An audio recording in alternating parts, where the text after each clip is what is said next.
which enabled remote ID on this guy. So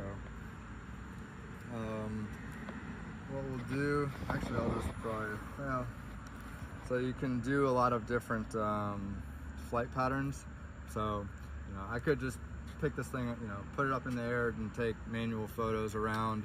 But when it comes to creating a photogrammetry mesh, the best kind of way to do that is a systematic flight path, which, you know, the software mainly does for you. You'll see once we get it up in the air, or once we get it programmed and all that, all we have to really do is just hit go, and it'll take off and do its whole mission. We can keep an eye on it and go from there. So,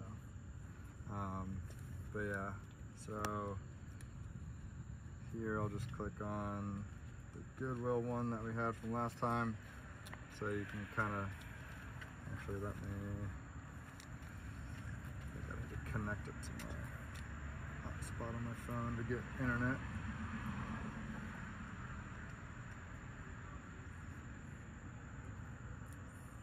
Oh, I think I'm connected to that, okay. Yeah, that works too.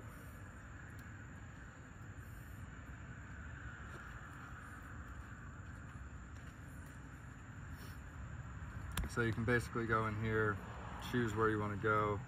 So the DJI, I think they call them warning zones or whatever. They're a little bit different than the official. That's what I like to see. The official Lance.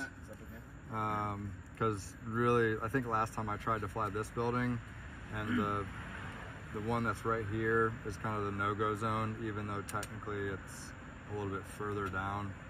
So I think DJI really just covers their butts by showing, or, you know, not letting you get close enough to that airspace. So what we'll do is fly this wing over here of the building, kind of over that way, and we'll be able to maintain visual line of sight from where we're standing here. So I'll show, actually, let me just do a test. So you can create a route. We'll do how you guys take it. You take it through area route. Documentation. Trying to get some video. So if we wanted to do like the whole school, we could just essentially create a bounding box around it. Oh, okay. And then it'll basically, you know, a lot of it's, you know, in the magic of the software. It'll actually go through. So it'll fly that automatically. So you tell it what aircraft you got. We got an M3E series with the M3E. You know, if you got multiple payloads that you can choose from. Let's see if the M300 is in here. So if we were flying the M300, I can tell it, all right, I want to use the L1. Obviously it tells me it can't do that because I don't have it connected, but you can then set in all the different settings that you want. But so here we're in the M3. This model comes with a thermal version as well, which, you know, for thermography purposes, you can do mapping with that drone, but really if you're doing a lot of mapping, and we'll talk about kind of the different use cases while this is processing back in the classroom. How much would a drone like this run about? So this one's about 5,500. So you can use cheaper ones, but DJI, this is kind of the low entry point of the enterprise drones. DJI obviously has consumer grade level drones. They're just, you know, not as robust. This one goes really fast. I forget the exact spec. It can go up to like 30 miles an hour in flight. Got a mechanical shutter, which helps with your making sure that your images are nice and crisp, kind of thing. So, but you can see as I move the map here, and I also can go here and choose like my altitude. So route altitude.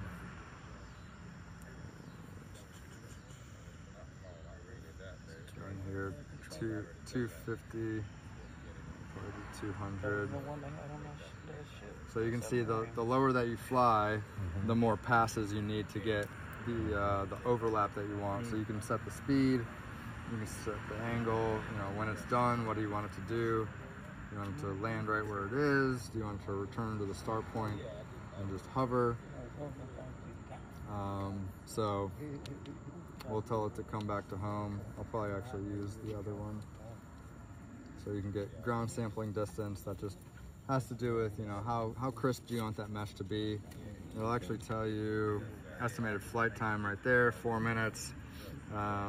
Estimated storage is 291. I think that's images. So I'll just fly what we did last time. It seemed to be a good Goodwill. Check all the parameters here. 64 photos.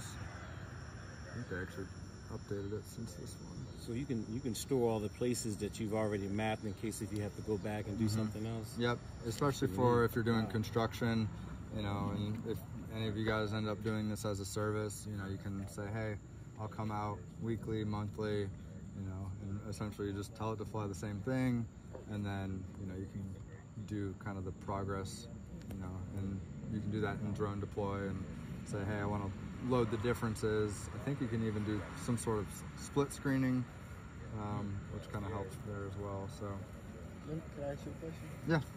How receptive have you seen the construction industry adapting to the drones? Very. Or independent people approaching them to?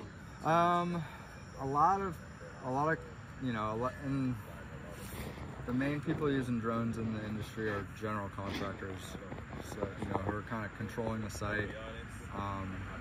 Do they get the final say-so on whether they can bring you in to do that type of show? Usually. I mean, it just depends, you know, who and for what use case you're doing it to.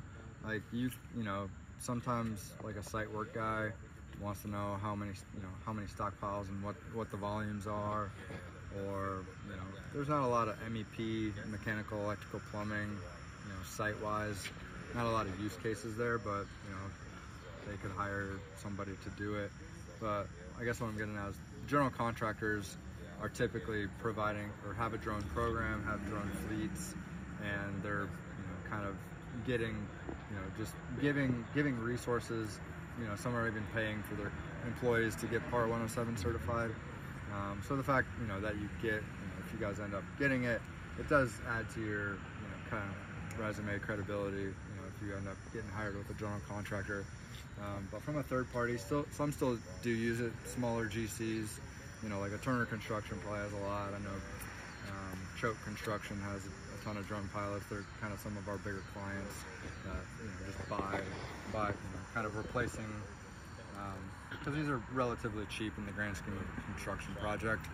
So, and you usually get a pretty good ROI on it. So, quick question. So, this drone right here, I know you said it has thermal and everything. So, is it like just an add-on to the rest of the Mavic 3 series? Yeah, this one doesn't. So this one, you know, the payload is actually attached. You can't really remove that payload. And you kind of see it stays level. Yeah. But the Mavic 3T, everything is basically the same except the payload right there has like a thermal and a camera. Gotcha. So Okay. it's a little bit more costly. I got you. So did you have to order that specifically? Because I think he's asking, like, does it come with it, or is it a package? Yeah. To get that added feature. Yeah, that one you can't remove. So the payload on this one specifically comes with it. So if you want to, you know, if I wanted to do a thermal inspection, I'd have to go get a Mavic 3 thermal. But the one that's inside, the big boy, that is just the bird, and then it has a detachable payload on it. So you basically, you know, take it off and then replace it with another. You can take there's a couple different payloads that you put on it, depending on what inspection you want to do, what data collection, things like that. So. Now, do you guys do where you can test the tensile strength of steel with your drones? No. Is that possible? I haven't heard of that. Yeah, I saw someone had a something like a payload that you go up to it, it reads it. Oh wow, yeah, I haven't heard of that one. I mean, but that's like more and more, because drones, like I said, have been around a while. The actual workflow has gotten a lot easier. Like, this process that we're starting today, you used to have to kind of do more manually. And it was a lot more complicated. So these days, it's a little bit easier, which is allowing kind of the next step. What else can we do with these things, these tools? So, but I haven't heard that one. That's good to know. So we'll go in here. You can go down here, kind of see the flight. I can start to control the gimbal just with the doohickey on the top there. Does this have zoom capabilities? Yep, so the other one right there. What's your zoom rate? 7? Optical zoom, I think, goes up to 56. That's Nice. not all optical. That's, I think, some digital too. So, but yeah, you can. I actually took this thing up. I live like I said, in Raleigh, and we live pretty central to like a lot of the cities. I took it up on the 4th of July and just watched fireworks. Like, just went straight up and just kind of like watched all the different fireworks shows. Nice. So that was fun. Question for you Yeah. pertaining to like doing progressive photos and videos at a construction site. So if I see a construction site and I approach it, like, can you walk me through like who would I need to talk to at that construction site to try to get approval and work out a deal as far as like pay? Yeah. Like, what kind of pay scale could you expect to work between? Yeah, I mean, a lot of that, kind of third party and freelancing just depends on a lot of different factors. How big the site is, and I don't even really know what third parties really charge when it comes to drones, because we don't deal with it a ton. Like I said, a lot of companies kind of hire within and train up their people to do that. But if you're trying to get in, it's usually through the general contractor is going to have the most kind of buy-in, and we'll show different things that you can kind of sell to them, whether it's, at the end of the day, like, very simplistically, the base level is like, this is a flying camera, right? And there's value in that. Like, if anybody's been around the industry a while, like, you used to go into a job trailer and see, and now they still have them, but like essentially progress photos, on a big project. And they used to get those by hiring a helicopter pilot with a camera, like a big zoom camera. And, like, it was very expensive but I think a lot of times the owner like would require that just kind of as, job site progress photos. And now they can just, they don't even need a $5,000 drone to do that. You can get a $500 drone, and just take it up to 100 feet, fly it around, get some photos. But obviously we all know to do that commercially, you need the Part 107. I'm sure there's people out there doing it illegally, but we won't talk about that. Let's see. So we can go in and set all of our return to home altitude, keep it at 200. I'm going to change my max altitude to 250 because I know that we only have Lance authorization to 250 here. The home point set successfully. Obstacle avoidance, you can say brake, avoid, or off. So it has sensors kind of all around the drone, mainly through the fisheye cameras that are kind of here and here and around the front, or around all of it.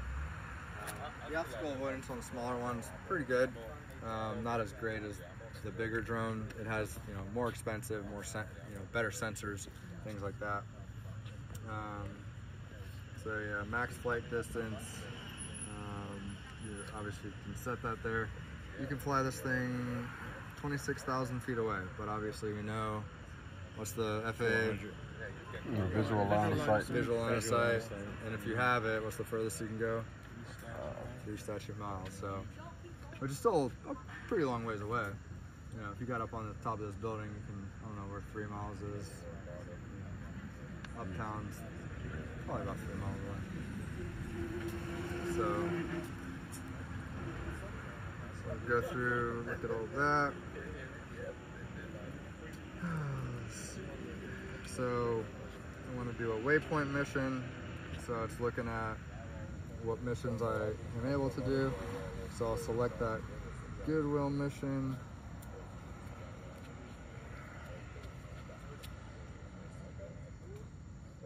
And then, so it'll pop up right there, what our mission is. If I need to go in and see anything, I think a lot of those aren't there because they updated the firmware to include some other parameters since I last created this, but this will show our flight speed, our flight altitude. Double check the... What's the RC Pro control? Yep, DJI RC Pro. The control, the naming they have on the controllers is like the most confusing part of DJI, because they have like the Pro. It's almost like iPhones. It's like the Pro Plus, and the Enterprise, and the Consumer.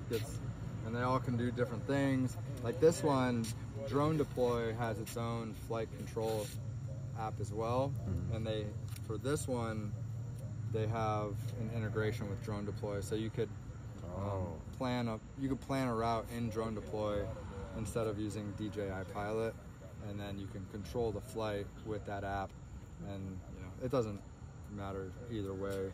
Kind of just really depends. So let's see. How much is the service per month with Drone Deploy? Or do y'all play by the it's year? not cheap. It's we can look at it. I just signed up for a free trial because I forgot my my other one expired. Oh, you get a free trial. Nice. Yeah, you can. Nice. It's like 2 weeks, but okay. I want to say it's $300 or $400 a month. Okay. Which is, you know, I mean, if you're doing it for an actual service, it probably isn't too bad. Yeah. But if you're just looking to do it for hobbies, it probably doesn't make a ton of sense. So just double checking my route altitude is at 200. Safe takeoff altitude is good. So we'll do, oh wow. In 2 weeks, try to get like 8 jobs and pay for Drone Deploy.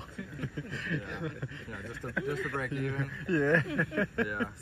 So this is actually new. I think so ortho collection is basically what they call it, nadir, straight down.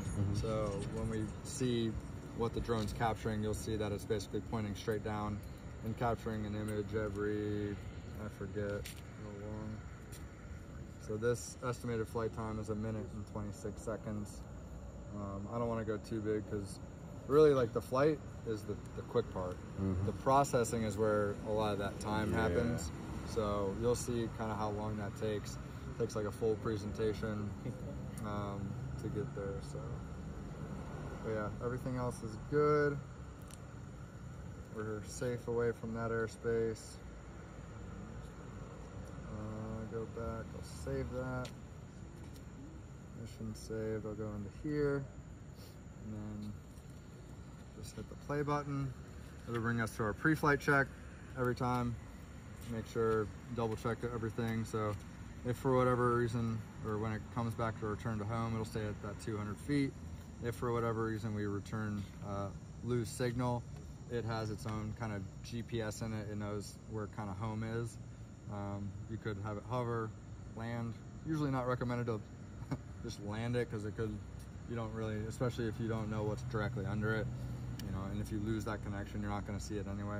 So return to home is usually a good option there. Next. So this is estimating kind of how far it's going to go, the time it's going to take, how many waypoints it's going to hit. So each kind of, essentially it'll hit the starting waypoint and then essentially go in a straight line. I think this one it has 10 waypoints. Your ground sampling distance, which just gives you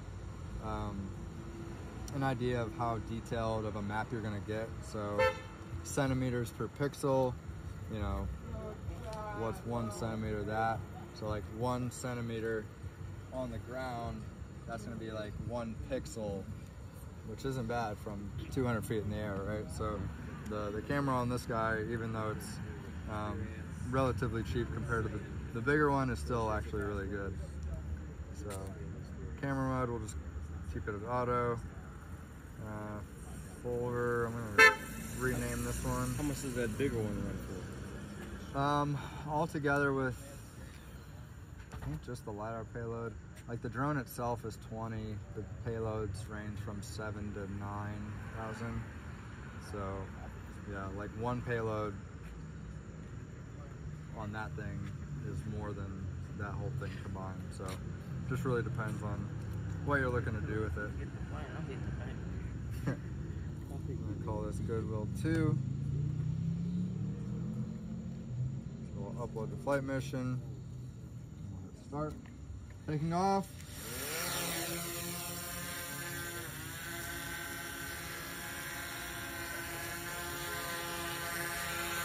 So it's telling us we're within the enhanced warning zone.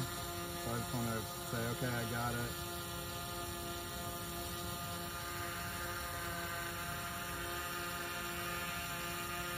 Might have to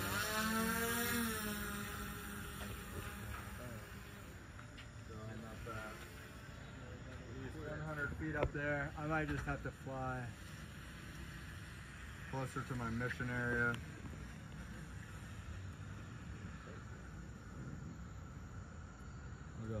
I'll go up to my mission altitude of 200 feet. I don't know if you can see that. Where's that plane at? About to hit 3 o'clock.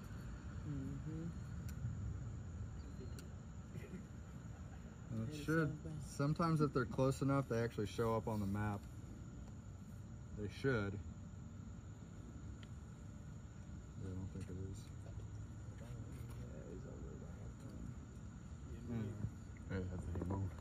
That one paused. Is it not going to let me do this?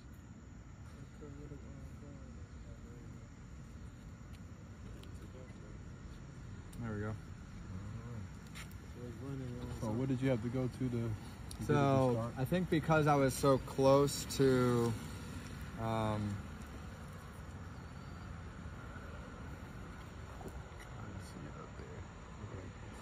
getting ready, I think, yeah, so it's at the start point. You can see it goes straight down, and then it's just gonna go in a straight path. And so every time you see it pause, it's basically taking a photo. But I mean, you can see how it's going 33 miles an hour.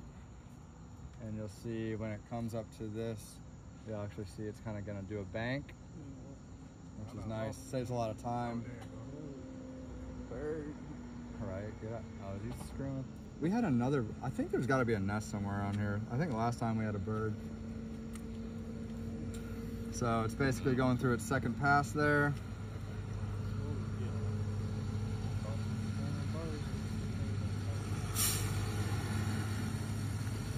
And it's taking photos while it's moving, right? Yeah, so if I go back in, I can see exactly what it's doing. Every time it pauses right there, it's taking a photo. And so basically what we're gonna do with all those photos back in drone deploy is combine them all together. Trying to process that. Right now it's just basically using the wide angle lens. You know, we could go in and do a more... What's the flight time, like 4 minutes? No, this one was like 1.5 minutes. So yeah, it's 94% done.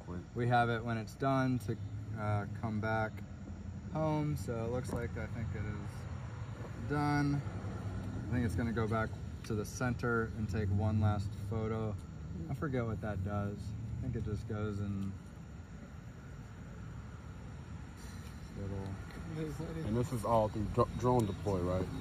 This is through the DJI Pilot app. Gotcha. Drone deploy, you could do this, like I said, with drone deploy. There's kind of an app that they kind of approve on here. If you was to rank them, would you say the drone deploy is better than the DJI one? Or? It's really preference. And those are the only two that you use for that? I think so, yeah, drone deploy and DJI. Yeah. So I took over control because we don't have GNSS capabilities. Now what is It's that? not gonna. It won't land exactly where we put it. You can kind of okay. see it was like hovering right above our heads. So usually I just like to.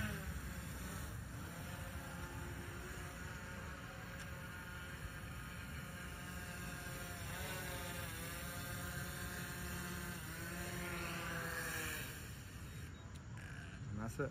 So, Deal. yeah, like flying a mission is really easy.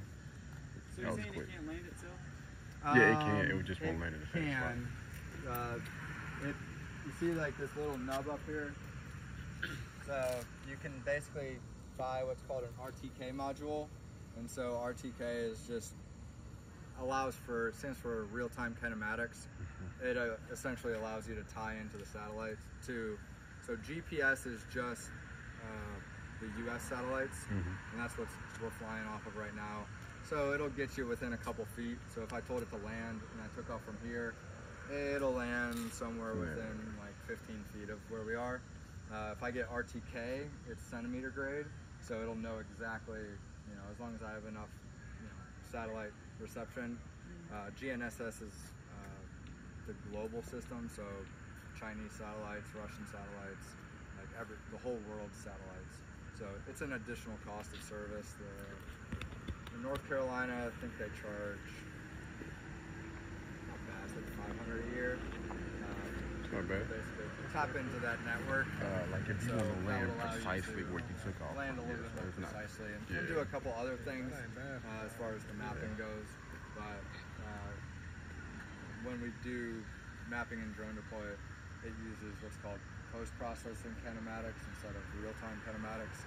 So every photo that it took, it captured, obviously the image, what time it was at, but also importantly, where essentially the latitude and longitude of where that photo was taken. So every photo, you'll see when we bring it in there, it'll have essentially that entire map. So How long will it take to process the drone mapping that you just did? I don't know. We'll go see. About 30 minutes. Well, that also depend on the type of computer you got as well. Not for this one because drone deploy is a cloud-based system. Oh, everything. Okay. Cloud-based. Really, the thing that'll matter is how quickly you can upload them. Okay. It's more based on your internet speed. But once it's in the cloud, it's kind of on their servers processing. Oh, okay. It's usually pretty standard. So they've got supercomputers and data centers all across the world. Okay, all right. Drone, Do you have to drone. plug it in through something on that, or is it Yeah, I networks in will. there? I think it's on the SD card on there. I could. I'll have to see. I think I usually pull the SD card out of there and just plug it in a computer, upload it real quick. And, yeah. Any other questions here before we head out?